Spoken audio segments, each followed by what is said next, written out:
Bismillahirrahmanirrahim. Assalamualaikum warahmatullahi wabarakatuh. Perkenalkan, nama saya Anafiatul Rizko dengan NIM 221104030011. Di sini saya membuat video ini untuk memenuhi tugas dari Ustadzah Eni Zulfa Hidayah. Langsung saja pada pembahasan. Pembahasan yang akan saya bahas adalah dengan tema yang pertama, pengantar fikih lugha, dan yang kedua, perkembangan bahasa Arab secara historis. Langsung saja masuk pada pembahasan yang pertama, yaitu pengantar fikih lugha.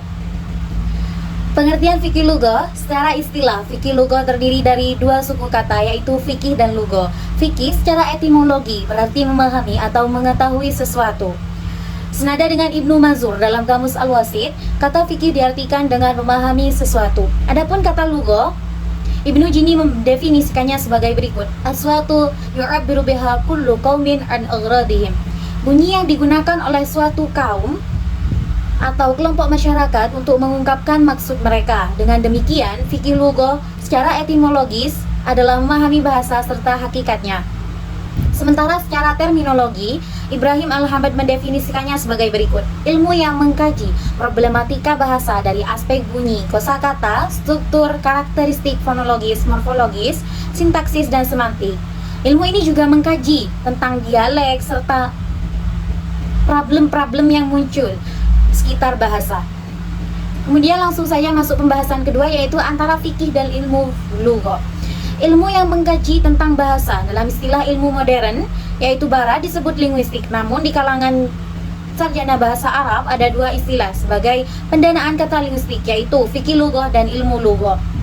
Mengenai kedua istilah ini, sarjana bahasa Arab modern berbeda pendapat. Ada yang membedakan antara keduanya, yang mana fikih lugha cenderung pada kajian-kajian naskah klasik yang dikaji secara historis atau filologi. Kemudian sedangkan fikih lugha condong pada kajian bahasa yang masih hidup yang dikaji secara deskriptif dan komparatif. Para ulama bahasa Arab klasik tidak membedakan kedua istilah tersebut karena memang tidak memberikan alasan yang dinamai fikih lugha. Misalnya, buku As-Sahabi fi Fiqh Lugha wa Sunan Al-Arab fi kalaminya karya Ibnu Faris. Kemudian buku Fikih Lugha wa Sirah Al-Arabi karya Al-Sa'labi. Menurut Ibrahim Al-Hamidi, keduanya sama saja, tidak ada bedanya karena yang pertama, karakteristik bahasa Arab dari dulu sampai sekarang itu sama saja, mulai syair-syair jahili, Al-Quran, dan masa-masa setelah Islam. Kemudian yang kedua, dua karya pertama linguistik yang saya sebutkan tadi itu memakai nama berbeda, yaitu fikih lugha dan ilmu lugha, tetapi isinya sama. Kemudian namun Ibrahim Al-Hamidi cenderung memakai istilah fikih lugha daripada ilmu lugha. Di antara ulama yang membedakan istilah fikih lugha dan ilmu lugha adalah Emil Badi Yaqub. Ia membedakan kedua istilah tersebut dengan berikut. Yang pertama, fikih lugha dan ilmu lugha berbeda dari segi metode kajiannya. Yang kedua, fikih lugha dan ilmu lugha berbeda dari segi cakupannya. Yang ketiga, fikih lugha dan ilmu lugha berbeda dari segi sejarahnya. Yang keempat, fikih lugha dan ilmu lugha berbeda dari segi keilmuannya. Yang kelima, fikih lugha dan ilmu lugha berbeda dari hasil karya yang dihasilkan para sarjana bahasa. Kemudian pada pembahasan yang berikut, yaitu objek kajian fikih lugha. Menurut sarjana bahasa Arab klasik seperti Ibnu Faris dan As-Sa'labi, objek kajian fikih lugha adalah mengetahui kosakata bahasa Arab, termasuk makna atau dilalah bahasa, klasifikasi dalam tema-tema bahasa, kosakata bahasa Arab, serta hal-hal yang terkait dengan bahasa. Menurut Fahmi Hijaizi, tema yang dibahas dalam fikih lugha seperti masalah asal-usul bahasa, apakah bahasa itu terbentuk secara sosial atau istilahi, atau diberikan langsung oleh Allah Subhanahu wa Ta'ala sebagaimana wahyu atau tauqifi. Adapun menurut sarjana modern seperti Ramadan Abdul Thaghab, objek fikih lugha adalah masalah yang berkaitan dengan bahasa, yaitu perkembangan bahasa manusia, gesekan antara satu bahasa dengan bahasa yang lain, atau perkembangan bahasa fusha, serta dialek-dialek atau lahjah. Kajian bunyi bahasa, struktur serta semantiknya atau dilalah baik secara historis, komparatif maupun deskriptif. Juga mengkaji sintaksis atau nahwu serta stalistika atau uslub baik prosa nathar maupun puisi, yaitu syair. Kemudian setelah itu, senada dengan Ramadan Abdul Thaghab, Ibrahim Al-Hamad mengatakan bahwasanya objek fikih lugha itu adalah bahasa dengan semua aspek serta problematika. Kemudian secara terperinci ia menguraikan sebagai berikut.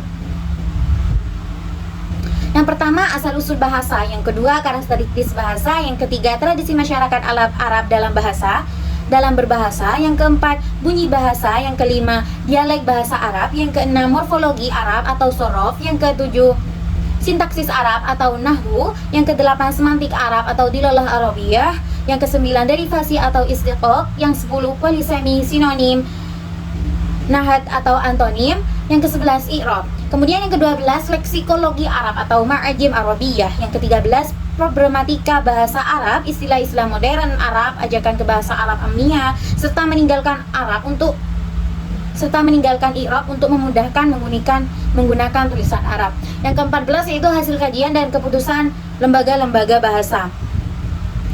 Kemudian ke pembahasan selanjutnya yaitu manfaat fikih lugha. Yang pertama, memahami ciptaan Allah Subhanahu wa taala yang sangat luar biasa. Seperti dalam kajian fonologi atau ilmu aswad, kita mengkaji alat-alat ucap manusia, yaitu merupakan salah satu ciptaan Allah yang sangat mengagumkan.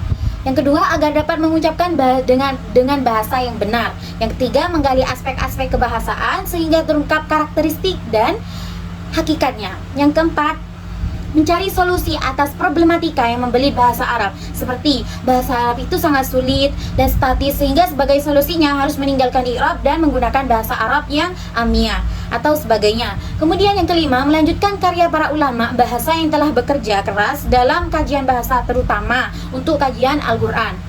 Yang keenam, membantu ilmu lain seperti ilmu tauhid, ilmu syariat, ilmu tafsir, hadis dan sebagainya yang notabene-nya sumbernya menggunakan sumber-sumber berbahasa Arab. Kemudian masuk pada pembahasan selanjutnya yaitu hubungan fikih lughah dengan ilmu-ilmu yang lain. Ilmu-ilmu humaniora termasuk bahasa memang tidak bisa berdiri sendiri, namun memiliki keterkaitan antara satu sama lain. Satu ilmu membutuhkan ilmu-ilmu yang lain untuk mencapai tujuan tertentu. Berikut ini keterkaitan antara fikih lughah dan ilmu-ilmu yang lainnya. Yang pertama, fikih lughah dan ilmu-ilmu syariat, seperti ilmu hadis, tafsir, Al-Quran, akidah, fikih, dan ilmu-ilmu lainnya, bertemu dalam menjelaskan aspek makna kata atau dilalah. Wawasan tentang kata-kata asing atau gharib, istilah-istilah yang digunakan masyarakat, sebagainya. Mengenai keunggulan kajian bahasa Arab, Az-Zamakhshari berkomentar, mereka tidak menemukan ilmu-ilmu keislaman, baik fikih, ilmu kalam, tafsir, hadis, atau usul fiqh. Yang kebanyakan kajian usul fiqh itu didasarkan pada kajian i'rab. Kemudian begitu pula kajian tafsir dipenuhi dengan riwayat yang dikutip dari Sibawayh, Al-Khafsi, Kisai, Farra, dan ulama nahwu Basrah lainnya. Para ulama usul fikih dan para mufassir banyak mengutip pandangan para ulama nahwu dalam menafsirkan Al-Quran. Kemudian yang kedua yaitu fikih lughah dan ilmu kedokteran. Peran fikih lughah dalam ilmu kedokteran adalah mengkaji istilah-istilah kedokteran yang panjang dengan cara nahat atau takrif arabisasi. Fikih lughah juga berusaha menjelaskan proses produksi bunyi-bunyi bahasa tubuh, bahasa organ tubuh, ucap para penutur bahasa, serta tema-tema lain yang membantu memahami bahasa. Yang ketiga, fikih lughah dan psikologi, ilmu jiwa. Bahasa merupakan bagian dari perilaku manusia, dari perilaku bahasa si mutakalim serta rahasia pribadinya. Para ahli psikologi berpandangan bahwasanya masalah-masalah kebahasaan dapat dipahami lewat fenomena kejiwaan. Perasaan gembira, marah, sensitif, infial atau akan berefek pada bahasa. Kemudian yang keempat, fikih lughah dengan sejarah dan geografi. Kedua ilmu ini sangat membantu para pengkaji bahasa serta menjelaskan penyebaran bahasa, kematian bahasa, timbulnya dialek-dialek atau lahjah, serta masuknya kata-kata baru pada suatu bahasa. Kedua ilmu ini dapat menjelaskan fenomena masuknya bahasa-bahasa asing ke dalam bahasa Arab sebelum datangnya Islam. Kemudian juga penyebaran bahasa di berbagai wilayah setelah penaklukan Islam. Melalui sejarah dan geografi dapat kita ketahui bahwasanya faktor-faktor penyebab bahasa Arab bisa bertahan dengan kuat atau melemah di sejumlah negara Islam. Melalui kedua ilmu ini juga kita dapat mengetahui penyebaran kata-kata non-Arab pada dialek-dialek Arab modern. Baiklah, kemudian saya akan menjelaskan tema yang kedua yaitu perkembangan bahasa Arab secara historis. Perkembangan bahasa Arab secara historis ada 4 pembagian. Yang pertama menurut sarjana Barat, yang kedua menurut sarjana Arab, yang ketiga menurut periwayatan, dan yang keempat secara data historis bahasa Arab. Baiklah, pada bagian pertama yaitu sarjana Barat. Menurut sarjana Barat, ada 6 teori. Yang pertama, teori tekanan sosial. Teori ini dikemukakan oleh Adam Smith dalam bukunya The Theory of Morals and Honesty. Bahasa manusia timbul karena manusia primitif dihadapkan pada kebutuhan agar saling memahami. Apabila mereka ingin menyatakan suatu objek, maka mereka terdorong pula untuk mengucapkan bunyi-bunyi yang tertentu. Jadi kita, untuk memahami percakapan antara objek yang satu dengan objek yang kedua, itu harus menggunakan bahasa yang dapat dipahami. Kemudian yang kedua, teori yang kedua yaitu teori hukum oleh Max Muller pada tahun 1823 sampai 1900. Seorang ahli filologi dari Inggris kelahiran Jerman. Dia menyatakan bahwasanya bahasa manusia dari bentuk yang sangat primitif berawal dari bentuk ekspresi emosi. Contohnya, perasaan rasa jengkel dan jijik yang diekspresikan dengan mengeluarkan udara dari dalam hidung dan mulut, sehingga terdengar seperti suara hush. Kemudian teori yang ketiga yaitu teori ding-dong atau sering disebut teori Muller. Teori ini sama dengan pendapat Socrates bahwasanya bahasa lahir secara ilmiah, yaitu kemampuan insting yang sangat istimewa tidak dimiliki oleh makhluk, yaitu insting untuk melakukan ekspresi, ujaran ketika melihat sesuatu melalui indranya. Misalnya, sewaktu manusia primitif dulu melihat serigala, maka secara insting terucap kata wall. Kemudian teori yang keempat yaitu teori Yoheho oleh Noire, seorang filolog Prancis, mengumumkakan bahwasanya bahasa pertama menjadi gerak Jermani yang secara spontan diikuti dengan munculnya bahasa manusia. Kemudian teori yang kelima yaitu teori yang bernama onomatopetik atau ekoi, jadi imitasi bunyi atau gema.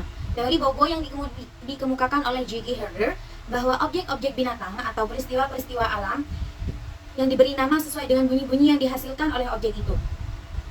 Manusia akan berusaha meniru bunyi-bunyi binatang dan peristiwa alam lainnya. Kemudian teori yang terakhir yaitu teori yang keenam bernama teori sing-song. Jadi bahasa yang berawal dari nyanyian primitif yang belum terbentuk oleh kelompok masyarakat. Selanjutnya nyanyian tersebut dipakai untuk menyampaikan maksud atau pesan dan membentuk struktur yang teratur walaupun sangat sederhana. Kemudian yang kedua yaitu menurut sarjana Arab. Menurut sarjana Arab ada 4 teori. Yang pertama itu nadoriyah atau kif wa ilham, atau bahasa manusia merupakan ilham atau wahyu dari Allah Subhanahu wa taala. Jadi manusia tidak memiliki kemampuan dalam menciptakan bahasanya. Ulama yang memegang teori ini adalah Ibnu Faris. Beliau menyatakan bahwasanya bahasa Arab itu pada mulanya adalah tauqifi, sebagaimana pada surat Al-Quran Al-Baqarah ayat 31. Kemudian pada teori yang kedua yaitu nadoriyah atau wada' wa istilah, bahwa bahasa itu diciptakan oleh manusia atau terjadi karena kesepakatan manusia. Ulama yang memegang teori ini adalah Ibnu Taimiyah. Kemudian pada teori yang ketiga yaitu nadoriyah jam'u bainat tauqif wa istilah. Jadi teori ini menggabungkan kedua teori tersebut. Ulama yang memegang teori ini adalah Ibnu Jini, Abu Ali Al-Farisi, dan Abu Hasan Al-Rumani. Kemudian teori yang keempat yaitu nadoriyah at-taqlid wal muhakah. Teori ini memandang asal muasal bahasa adalah peniruan, muhakaat terhadap bunyi-bunyi atau suara-suara ilmiah seperti suara hewan, bunyi pepohonan, suara halilintar, dan sebagainya. Di antara ulama yang mendukung teori ini adalah Ibnu Jini. Oke, beranjak pada bagian yang ketiga yaitu menurut periwayatan. Menurut periwayatan ada 5 riwayat. Yang pertama, Muhammad bin Salam Al-Jumahi dalam karyanya Tabaqat Asy-Syu'ara menulis sebagai berikut. Yunus bin Hubai berkata, orang yang pertama kali berbicara bahasa Arab adalah Nabi Ismail bin Ibrahim alaihissalam. Pada riwayat lain melalui Misma' bin Abdul Malik dari Muhammad bin Ali berkata, orang yang pertama berbicara bahasa Arab kemudian melupakan bahasa ayahnya adalah Ismail alaihissalam. Muhammad bin Salam menganggap riwayat yang kedua ini marfu. Kemudian beralih ke riwayat yang kedua yaitu Imam Al-Hakim telah meriwayatkan dalam kitabnya sebagai berikut. Sesungguhnya Rasulullah SAW telah membaca ayat lalu beliau berkata bahasa Arab ini telah diberikan pada Ismail lewat ilham. Kemudian riwayat yang ketiga yaitu Muhammad bin Salam berkata, Yunus telah memberitahuku dari Amr bin Al-A'la. Amr berkata, semua orang Arab adalah keturunan Ismail kecuali Himyar dan sebagian Bani Jurhum. Diriwayatkan bahwasanya Ismail sangat dekat dengan kedua kabilah tersebut. Sementara bahasa Arab yang dimaksud oleh Muhammad bin Ali adalah bahasa Arab yang mana menjadi bahasa masyarakat pada masa Nabi Muhammad SAW. Kemudian sedangkan bahasa Arab Ismail adalah bahasa Arab yang berbeda dengan bahasa Arab pada Nabi Muhammad SAW. Kemudian beralih pada periwayatan yang keempat. Jadi Al-Hafidh Imaduddin Ibnu Katsir berkata bahwasanya semua orang Arab bernasab Ismail bin Ibrahim alaihissalam. Bahasa Arab Aribah yaitu kaum Ad, Samud, Sam, Jadis, Umayyad, Jurhum, Al-Amalik serta umat-umat lainnya, tidak ada yang mengetahui mereka kecuali Allah Subhanahu wa taala. Mereka hidup pada zaman Nabi Ibrahim, zaman-zaman sebelumnya. Adapun Nabi Ibrahim pada masa Arab Al-Musta'ribah adalah orang-orang Hijaz yang merupakan keturunan Ismail. Sementara orang Arab Yaman dan Himyar, sebagaimana yang diriwayatkan oleh Ibnu Al-Maqula, nenek moyang mereka yang berasal dari Kahtam yang bernama Muhazzam. Kemudian pada periwayatan yang kelima, yaitu Al-Syirazi berkata bahwasanya ada satu riwayat dari Muhammad bin Ali bin Al-Husain yang ia terima dari nenek moyangnya. Riwayat tersebut adalah sebagai berikut. Orang yang pertama berbicara dengan bahasa Arab adalah bahasa Arab yang baku adalah Ismail alaihi salam. Ketika itu ia berusia 14 tahun. Beralih pada bagian yang keempat, yaitu data historis bahasa Arab. Data-data historis bahasa Arab yang ditemukan menunjukkan bahwasanya bahasa Arab telah cukup lama dipakai oleh bangsa Arab. Data tersebut berupa prasasti. Prasasti yang ditemukan tersebut kemudian dikaji oleh para orientalis.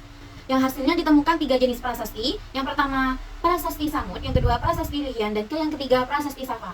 Ketiga prasasti ini menunjukkan bahwasanya bahasa Arab dianggap paling tua dan menggunakan bahasa Arab yang paling kuno. Prasasti tersebut diperkirakan dibuat antara abad ke-5 sebelum Masehi sampai abad ke-4 Masehi. Cukup sekian penjelasan dari saya. Mohon maaf apabila ada kesalahan tutur kata ataupun tingkah laku. Terima kasih. Wassalamualaikum warahmatullahi wabarakatuh.